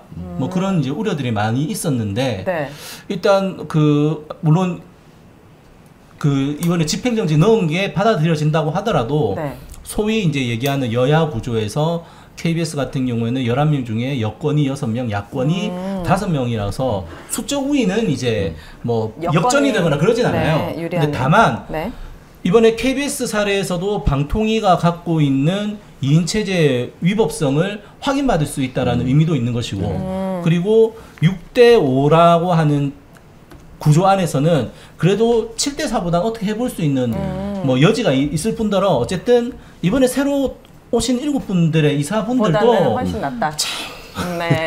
더 이상 얘기하지 않겠습니다. 저는 이제 KBS 사건이 이제 우리 사건에서 인용됐던 설시들을 갖다가 그대로 유지하기를 굉장히 바라고요. 근데 이제 국영과 이제 공영의 차이에 대해서 혹시 이제 법원에서 좀 착안해서 다른 말씀을 하실 수 있다라는 생각은 조금 드는데 그런데 이번 판결에서 이제 좀 독창적인 거 만약에 인용이 난다라면 독창적인 게 뭐냐면 방송법상의 그 KBS 이사의 그 임명 권한은 대통령에게 있습니다. 네. 그래서 방통위는 추천 권한을 가져요. 그래서 중간 처분적인 성격을 가지고 최종적인 처분을 가지잖아요. 그러면 우리 판결에서는 저는 아까 말씀드렸던 것처럼 법원에서 사실은 최종 책임은 대통령이 지라는 얘기를 난 한 것처럼 보인다라고 얘기를 했었는데 이번에는 같은 경우에는 중간 처분의 위법성이 인정되고 난 다음에 그 다음에 면밀히 좀 살펴봐가지고 하셔야 될 대통령께서 마지막으로 그날 어떻게 하루 정도 걸렸나요? 하루 만에. 그죠? 항상 그렇게 하시잖아요. 해임도 막 그렇게 하시던데. 우리나라 그 제1방송 KBS 이사장이 해임되었는데 왜 해임됐어라고 해서 좀 보실 것 같은데 안 보시고 그날 저녁에 갑자기 막 밤에 막 제가 이러면서 막 그 뉴스에 속보로 뜨잖아요. 그래서 그 부분. 그러니까 그런 어떤 과정들에 대한 내용들이 설시가 들어가야지 뭐 최종적으로 인용하든 기각하든 할 수 있을 것 같거든요. 그러니까 이 KBS 사건은 또 저희하고 달리 독창적인 부분이 분명히 있다. 그러니까 부당한 과정을 거쳐 추천이 됐는데 대통령이 그거를 살펴보지 않고 그냥 제가 했다. 그렇게 했으면 좋겠다. 그 부분 잘 넣었나요? 제가 넣는 건 아니고. 그러니까 KBS하고 MBC하고 이제 같은 이제 공영방송인데 이 그 지배 구조가 이제 좀 다른 거죠. 그래서 이제 사실 항상 좀 KBS가 막혀왔던 거는 모든 임명권자가 대통령이라는 부분들 때문에 좀 많이 좀 큰 산이었어요. 근데 이제 과거에 보니까는 뭐 꼭 그런 게 뭐 불가능했던 건 아니었던 것 같고 제 기억에는 예전에 인천공항공사 사장이 임명을 대통령이 하는 걸로 알고 있는데 사장이 2명이었던 경우가 있었어요. 네. 그래서 뭐 꼭 그 대통령 임명권이라는 것이 절대적으로 보호받아야 된다라는 것은 아닌 것 같고 지금 어쨌든 대통령이 임명을 하는 자리가 뭐 전국에 한 몇백 개, 몇천 개 이렇게 될 텐데 그런 자리에 대해서도 대통령이 임명을 한 것도 대통령도 책임감이 있어야 된다. 그래서 그 과정 자체도 적법하고 타당해야지 대통령의 임명권이라는 것도 존중받을 수 있다라는 부분들을 재판부가 보여주기를 기대합니다. 이 KBS까지 인용되면 많은 분들이 진짜 KBS 다시 한번 생각해 볼 수 있을 것 같고 내부에서 싸우고 있고 그리고 약간 대세가 기울 수도 있기 때문에 이 결과도 너무 중요해 보입니다. 응원하면서 지켜보도록 하겠습니다. 아까 그 이사님께서 말씀하셨던 것처럼 견제와 균형이라는 측면 그 부분에서 법원이 또 일단 뭐 이사들 추천과 관련된 부분들에 대해서 일단 한번 판단을 하셨으니까 이제 그 이유는 뭐 쉽게 좀 하실 수 있지 않으실까 뭐 기대를 해보고 있습니다. 알겠습니다. 마지막 5번째 키워드는 굿바이 이진숙입니다. MBC를 상대로 방통위가 완패를 당했는데 이제 법가충 이진숙 씨와도 이별을 준비해야 할 것 같습니다. 이번 법원 판결이 이진숙 탄핵 심판의 결과에 영향을 미칠까요? 분명히 미치고 재판관님께서 면밀하게 살펴보실 거라고 생각을 합니다. 사실 이번 인용이 아니더라도 이진숙 씨 자체에 대해서도 헌재에서 한번 살펴보게 되면은 방통위 위원장으로서 자격이 있는지에 대해서도 좀 상식적인 판단할 수 있을 것 같은데. 근데 일단은 탄핵은 이제 임명되고 나서의 위법한 행위에 일단 초점을 맞춰서 볼 테니까 이제 저쪽에서는 하루밖에 안 됐는데 뭐 얼마나 위법한 행위를 했겠냐라는 게 국민의힘 쪽 주장이고 근데 하루 안에 벌어진 일이 엄청나게 중대한 잘못이었기 때문에 우리 법원에서 또 이렇게 판단이 난 거니까. 이 판결을 읽어보면 그러니까 하루에 그걸 해가지고 잘못됐다는 거예요. 그러니까 저번에 제가 여기 왔을 때도 말씀드렸었는데 하루에 그 일을 다 벌인 게 잘못됐다는 얘기인데 뭐 며칠 만에 뭐 이렇게 무슨 일을 했겠냐 장관급 국무위원을 탄핵한다 이거는 잘못됐다 이런 것들은 사실은 내용을 모르는 얘기고 이제 그 헌법재판관들께서 이걸 갖다가 이제 보시면서 중대하냐 중대하지 않느냐를 따질 때 이게 잠정집행정지에 보면은 불안을 갖다가 해소한단 말을 썼잖아요. 네. 아, 그래요? 불안을 갖다 해소하기 위해서 이렇게 잠정 집행정지를 한다는 말씀을 하셨고, 그리고 회복할 수 없는 손해라고 하는 그 내용들을 말씀을 하실 때도 여러 가지 이사들이 놓치지 않으려고 하는 어떤 그런 이익들이 개별적, 뭐 구체적, 법적 이익이고 이런 얘기들. 그러면 그것을 침해한 것은 이건 중대한 위법이 될 수 있다. 이렇게 연결될 수 있어서 이 판결 설시에 군데군데 그들이 중대한 위법을 저질렀다는 말은 없지만 네, 집행정지를 받아주기까지의 개별적인 요건들을 살펴봤을 때는 중대한 위법이 있기 때문에 이러이러한 손해들이 있고 공공복리 저해하고 비교 형량했을 때 회복할 수 없는 손해를 갖다가 지켜주는 것이 더 중요하다는 얘기를 하는 과정에서 너희들이 했던 행위는 중대한 위법이야라는 말을 하셨다고 생각이 읽혔습니다. 배우 제니아님께서 박 이사님 은근히 귀여우시다고. 어디가요?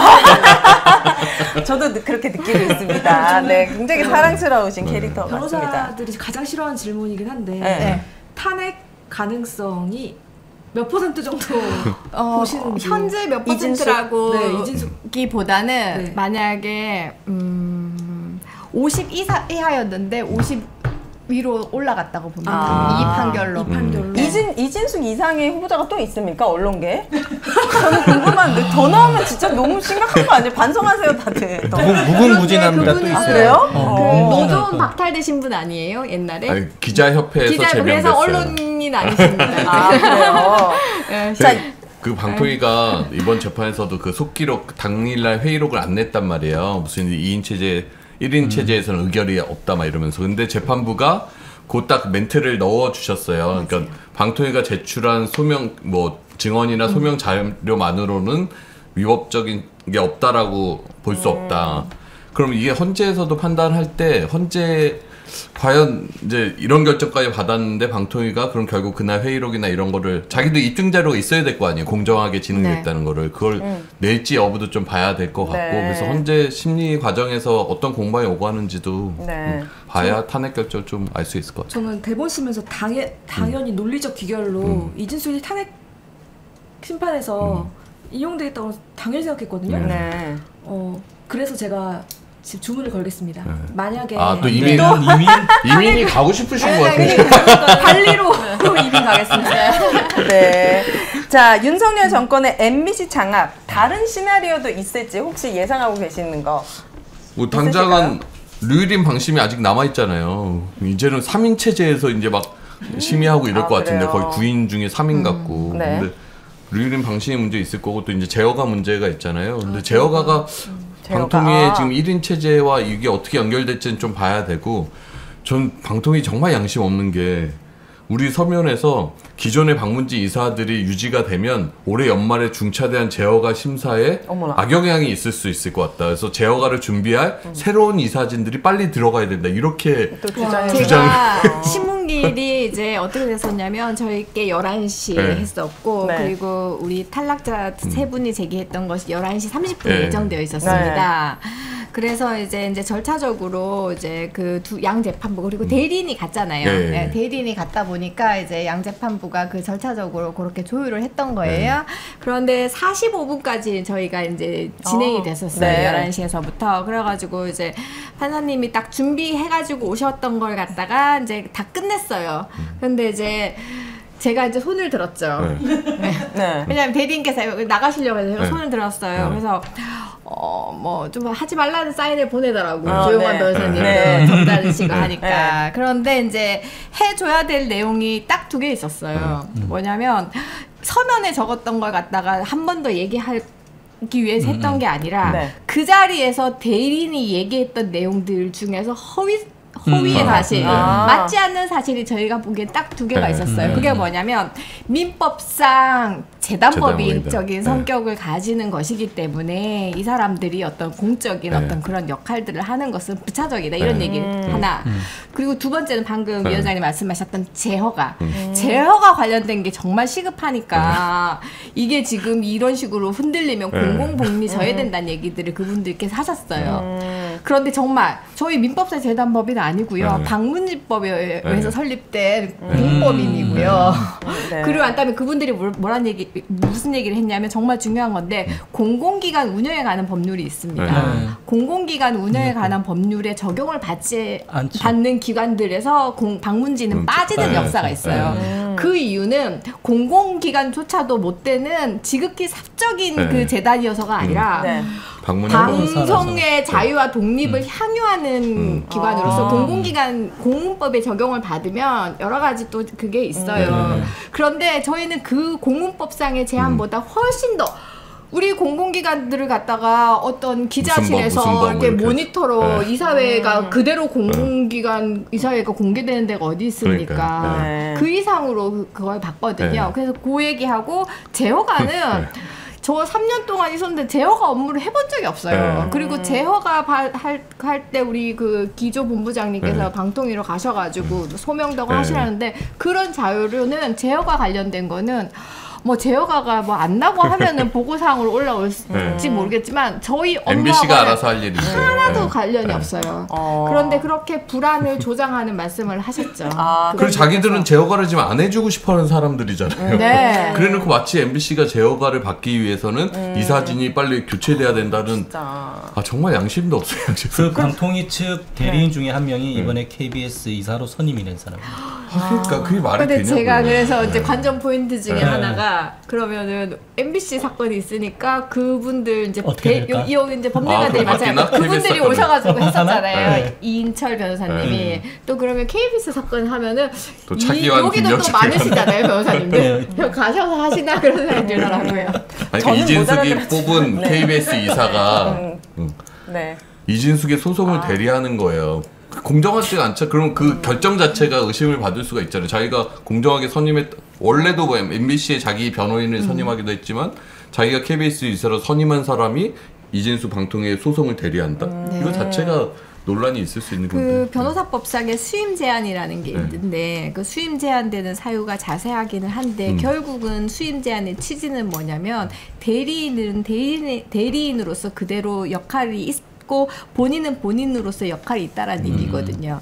그래서 대리인과 본인이 혼재되기 시작하면 이거는 수임 제한 사유가 될 수 있다. 그게 바로 이익충돌 회피 의무라고 하는 것인데 대리인의 이익과 본인의 이익은 썩지 말라는 얘기예요. 그런데 이제 방통위와 그 이 대리인, 그죠? 변호사 제도라는 게 뭡니까? 방통위가 아무리 위법한 주장을 하고 위법한 일을 해도 변호사는 나라에서 부여받은 독점적인 어떤 면허를 가진 사람이니까 너는 네가 너에게 돈 준 사람 말만 듣지 말고 조금 더 공정하게 법원 가서 떠들어야 돼. 그래야지 판사님을 갖다가 괴롭히지 않는 거야라는 거 아니에요. 근데 혼재되는 것은 근본적으로 사실 문제가 있는 거죠. 이해충돌 회피 의무를 안 지켰을 때 처벌은 없어요? 그래서 아까 말씀드렸던 변호사법상에 안 되는 것들이 상세하게 되어 있는데 그게 이제 해당되는지 여부는 개별적인 사례를 통해서 변호사협회 진정이라든가 이런 걸 통해 가지고 이제 결국 거죠. 처벌할 수 있냐 없냐? 그러니까 그거는 따져봐야 합니다. 이거는 막 벌금 1억씩 물어봐요. 그러면 다 회피하지. 아무튼 그런 어떤 취지에 맞지 않다. 알겠습니다. 박선아 이사님께서 굉장히 이번 소송 때 활약하셨음을 느끼셨죠? 아니 못할자만 봤다니까요. 아니요, 못할자. 손 들고 말씀하신 거잖아요, 지금. 이거에 대해서. 근데 그 두 가지를 너무 중요한 자세하게 적어주셨어요. 너무너무 감사드리고 오늘 언론화사 마무리할 시간입니다. 누구보다도 감회가 남다를 것 같습니다. 이호찬 본부장님과 박선아 이사님의 짧은 감회로 마무리하도록 하겠습니다. 저는 언론화사를 처음 우리 이제 46회까지 왔는데 그동안 언론화사를 꾸준히 시청해 주시고 이 공영방송 사안에 관심을 가져주셨던 분들 그리고 MBC 콘서트도 그렇고 우리 동아면세점에서 했던 힘내라 공영방송 그 시민문화제에도 되게 많은 사람들이 오셨었고 유튜브 기사든 댓글 올려주시고 좋아요하고 퍼날라주시고 하는 그런 저는 노력 하나하나가 다 모여서 여론을 만들어내고 그런 여론의 MBC를 지켜야 된다는 그런 것들이 재판부의 마음을 재판부 당연히 법리적으로 판단했겠지만 이 국민의 마음이 어디 있는지도 재판부는 살폈을 것이다라고 생각하거든요. 그런 것에서 역할해 주신 정말 한 분 한 분들한테 너무 감사드리고 물론 이게 사실 결정난 건 아니고 앞으로도 MBC 장악하려고 이 정권은 계속해서 시도를 할 텐데 하여튼 이런 힘 모아서 하여튼 잘 지켜보겠다. 정말 감사하다. 힘들 때 함께했던 이 동료들 잊지 마시고 너무 감사하죠. 회복되시면 다 한 명 한 명씩 또 구원해 주시고 언론인들이 진짜 뭉쳤으면 좋겠습니다. 그래야지 시민들이 더 지지를 보낼 것 같습니다. 우리 이사님.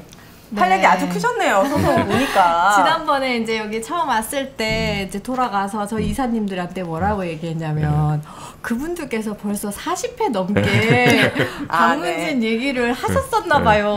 그래서 정말 한 번도 사실은 그 이제 유튜브에서 보지 않았던 게 너무 죄송스러웠고. 근데 아싸 출연하게 해주셨던 것도 감사드리고 그리고 아까 얘기 드렸는데 저번에 여기 왔을 때 우리 오윤혜 선생님이 저한테 이것저것 많이 물어보셨잖아요. 그게 과방위 청문회 제가 나갔었는데 청문회 처음 가봤거든요. 그때 가서 답변하는데 되게 도움됐어요.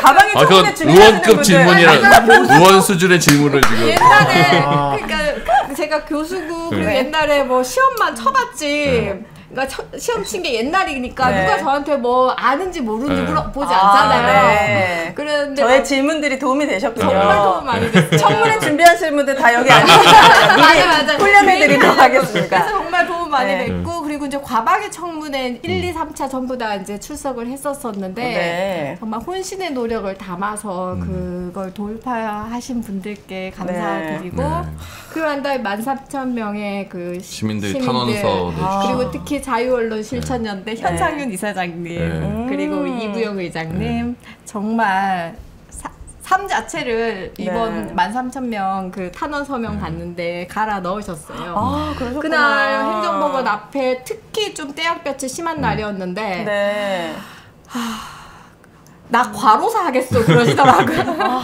이부영 의장님이. 그래서 정말 그랬었고 지난번에 지키자 MBC에 이렇게 또 위원장님이 다 나오셔가지고 호소하신 것들이 다 모여져서 이긴 것 같아요. 앞으로도 진짜 더 많이 응원하고 지지하고 우리 언론인분들 이거를 계기로 더 힘차게 나아가셨으면 좋겠습니다. 희망을 잃지 않게 되었습니다. 자, 시민이 언론의 인싸가 되는 그날까지 오늘은 정말 좋은 소식으로 알려드렸습니다. 다음 주에도 조금 좋은 소식 섞어가지고 할 수 있었으면 하는 바람입니다. 언론 아싸 외치고 끝낼게요. 언론 아싸! 감사합니다. 감사합니다.